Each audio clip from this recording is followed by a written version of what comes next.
The mashed potatoes were getting cold on my plate when Marcus leaned across the table. His face had that look, the one Mom always pretended not to see. Red creeping up his neck, jaw clenched, eyes fixed on me like I was something he needed to eliminate. "Say it again," he said quietly. "What you just said about Mom." I set down my fork. Around the table my sister Emily stopped mid-bite. Dad's hand froze reaching for the gravy boat. Mom's fingers tightened on her wine glass. "I said she needs to stop calling my workplace," I repeated. My voice was calm. I'd practiced staying calm around Marcus for 26 years. My boss pulled me aside yesterday. 3 calls in one day asking if I was managing my responsibilities. Mom's lips pressed into a thin line. "I'm concerned about you, sweetheart. You seem so scattered lately." I was just checking. I'm 31 years old. I kept my tone even, professional. The way I spoke to difficult clients at the law firm where I worked as a paralegal. "I need you to respect my boundaries at work." Marcus's chair scraped against the hardwood floor as he stood. 6'2", 210 pounds. Former college linebacker who still worked out like he was trying to make the NFL. "You don't talk to Mom like that," he said. Dad finally spoke up. "Marcus, sit down. We're having a conversation." "No." Marcus moved around the table toward me. "We're not having a conversation. She's being disrespectful. Again. Always thinking she's better than everyone because she works at some fancy law office." I stood too. Not because I thought I could physically match him. I was 5'6" and 130 pounds. But because sitting felt like submission. "I'm not doing this, Marcus." I stated a boundary. "That's not disrespect. Everything's a boundary with you." He was 3 feet away now. Emily had her phone out. I saw her fingers moving across the screen. "Mom sacrificed everything for us. She calls because she cares. And you throw it in her face." I asked her to stop calling my workplace. "That's not throwing anything. Apologize." The word hung in the air like smoke. Mom was standing now too, one hand pressed to her chest in that gesture she'd perfected over decades. The wounded mother. The martyr whose children hurt her with their ingratitude. "Marcus, maybe everyone should just calm down," Emily said. Her voice shook. She was 23, still in grad school, still living at home on weekends. Still terrified of Marcus's temper. "Stay out of this," Marcus snapped at her, then back to me. "Apologize. Tell Mom you're sorry for being an ungrateful brat." I felt my therapist's words in my head. "You don't have to manage his emotions. You're not responsible for de-escalating his aggression. You can leave." "I'm going home," I said. I turned toward the living room where I'd left my purse. Marcus grabbed my shoulder. Spun me around. "Apologize. Or I'll make you." I looked at his hand on my shoulder, then at his face. Then I said, the words that changed everything. "No." His fist came so fast I didn't have time to move. Didn't have time to raise my hands or turn my head. I heard the crack before I felt the pain. Then I was on the floor, the Persian rug rough against my cheek, tasting copper. Someone was screaming. Emily. Probably. I tried to open my mouth but nothing worked right. My jaw felt disconnected. Wrong. Like someone had taken the hinge off a door and expected it to still close properly. Dad was yelling. "What did you do? Marcus, what did you do?" "She needed to learn some respect," Marcus said. His voice sounded far away. Or maybe everything sounded far away because my ears were ringing. Maybe now she'll think twice. I pushed myself up to sitting. Blood dripped onto Mom's rug. The expensive one she'd bought in Turkey last year. She'd be upset about the stain. That's what I thought about. The stain. Not my jaw. Not the fact that my brother had just punched me in the face at Sunday dinner. The stain. Emily was next to me. Phone pressed to her ear. "Yes. Ambulance. My brother he hit my sister. Her face is there is a lot of blood." I touched my chin. My hand came away red. I tried to say I'm okay but no sound came out. Just a horrible grinding sensation and more pain. Mom stood frozen by her chair. Not moving toward me. Not checking if I was okay. Just standing there staring at the blood on her rug. Marcus had backed away, looking at his hand. His knuckles were split. He'd hit me so hard he'd injured himself in the process. Dad knelt beside me with a dish towel. Pressed it to my face. "Don't try to talk, honey. The ambulance is coming." You're going to be okay. But I could see in his eyes that he wasn't sure, that my face looked bad enough he couldn't hide his fear. The paramedics arrived in 7 minutes. I know because Emily told me later. I don't remember them coming in. I remember the gurney, the straps, the oxygen mask. Marcus standing in the doorway watching them load me up, his face blank. Not sorry, not scared, blank. At the emergency room they gave me something for the pain. The world went soft and distant. A doctor came in. Young South Asian, tired eyes behind wire-rimmed glasses. I'm Dr. Patel, she said, shining a light in my eyes. Can you tell me what happened?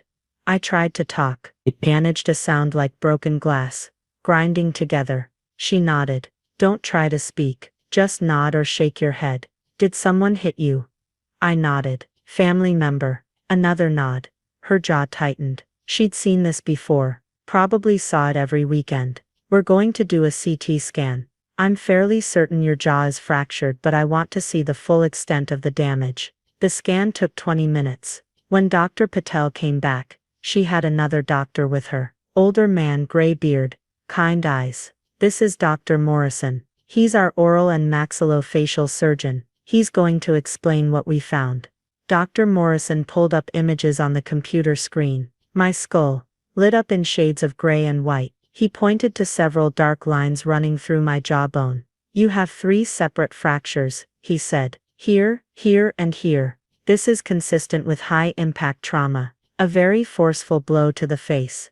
Will she need surgery? Emily asked. She'd ridden with me in the ambulance. Dad had followed in his car. Mom and Marcus stayed home. Yes, we'll need to wire the jaw shut to allow proper healing. The surgery is scheduled for tomorrow morning. 6 to 8 weeks recovery time minimum. 6 to 8 weeks. I couldn't talk for 6 to 8 weeks. I need to ask you some questions, Dr. Patel said gently, and you can write the answers down if that's easier, or your sister can answer. Was this incident reported to police? Emily shook her head. Not yet. Should we? Yes. Dr. Patel's voice was firm. This is a serious assault. These injuries are severe. I'm actually required to report this to law enforcement as suspected domestic violence. I grabbed the notepad she'd given me, wrote in shaky letters. He's my brother. Will he be arrested? That's up to the police and the district attorney, Dr. Morrison said. But I'll be documenting everything very carefully. The nature of these fractures, the force required to cause them, that's all going to be in my report. Emily was crying. Mom's going to be so upset. Dr. Patel looked at her sharply. Your mother should be upset that this happened to your sister, not upset that there are consequences. The surgery happened at 6 a.m. I woke up in recovery with metal in my mouth, and a prescription for liquid nutrition. My jaw was wired completely shut. I could breathe. I could make sounds, but I couldn't open my mouth at all. Dad came to pick me up. In the car he said, Marcus wants to apologize. I stared out the window. He didn't mean to hit you that hard. He's got a temper, you know that. He's always had a temper, but he feels terrible now. I pulled out my phone, typed. He said he'd make me apologize. Then he did exactly what he threatened to do. That's not an accident. Dad was quiet for a long time. Finally, your mother thinks we should keep this in the family. She's worried about Marcus's reputation. His job. Marcus was a sales manager at a pharmaceutical company. 6-figure salary. Company car. He'd just gotten promoted. I typed.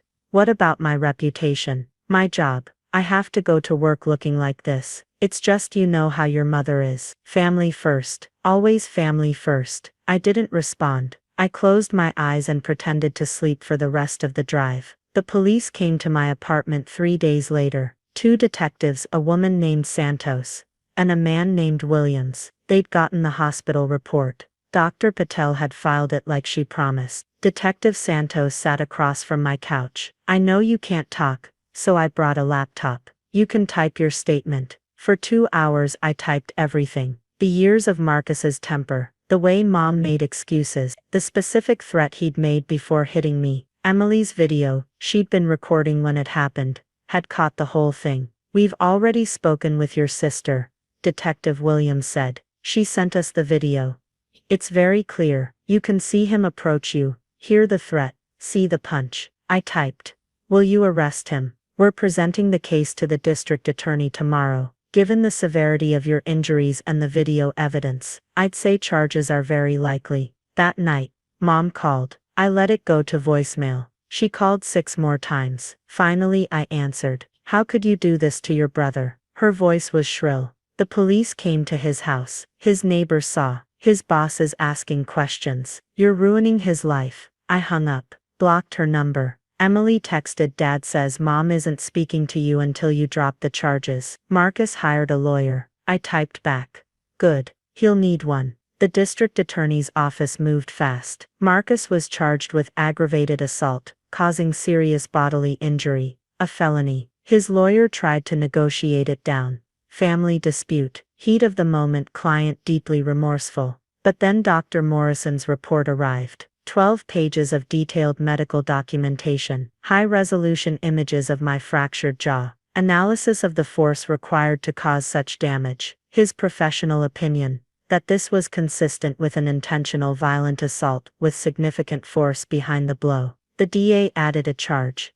Assault with intent to cause serious bodily injury. Marcus's lawyer called me, asked if I'd consider a statement for the court about Marcus's character. About how this was out of character for him. I sent him Dr. Patel's notes instead. The part where I'd written down the history. 5 other times Marcus had pushed me, shoved me, grabbed me hard enough to leave bruises. The time in high school when he'd slammed my head against a locker because I'd gotten a better grade than him in chemistry. The time in college when he'd destroyed my laptop because I wouldn't lend him money. All of it. Everything I'd been taught to excuse as just Marcus being Marcus. The family court magistrates got involved when Marcus's wife filed for separation. She had 2 kids, my nephew and niece, ages 4 and 6. She'd seen the video. Emily had sent it to her. I can't have him around the children. She told me in a coffee shop 3 weeks after the assault. My jaw was still wired. I drank a protein shake through a straw. If he can do that to his own sister,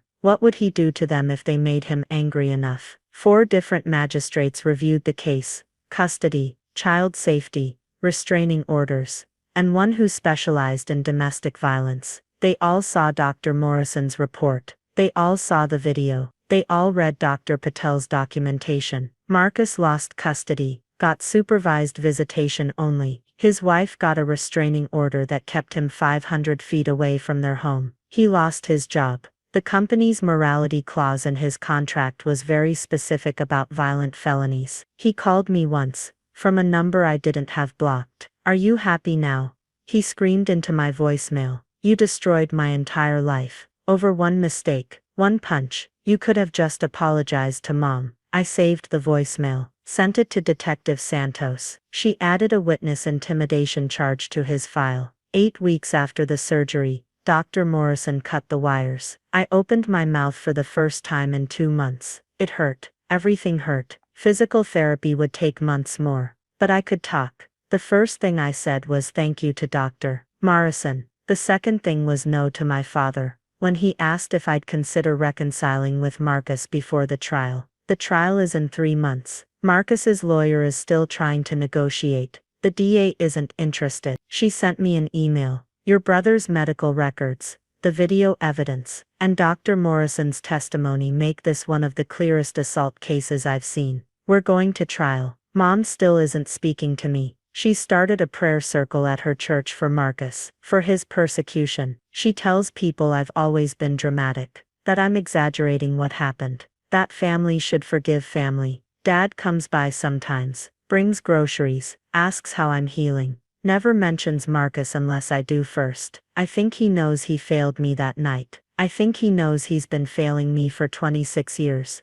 Every time he told me to just ignore Marcus's temper. Emily moved out of Mom and Dad's house, got her own apartment, goes to therapy twice a week. She texts me every day. How's your jaw? Did you eat today? I love you. I'm learning to eat solid food again. Learning to talk without pain. Learning to exist in a family that chose sides. And I'm on the wrong one. But when I look in the mirror at the scar on my chin, I don't see shame. I see the moment I stopped apologizing for having boundaries. I see the moment I stopped managing Marcus's violence with my silence. 4 magistrates reviewed my case, not because I'm important, But because Dr. Morrison documented everything, because Dr. Patel reported it, because Emily filmed it, because Detective Santos believed me, because for once someone looked at what happened to me and said this is not okay. This is not normal family conflict, this is a crime. My jaw still clicks when I chew. It probably always will.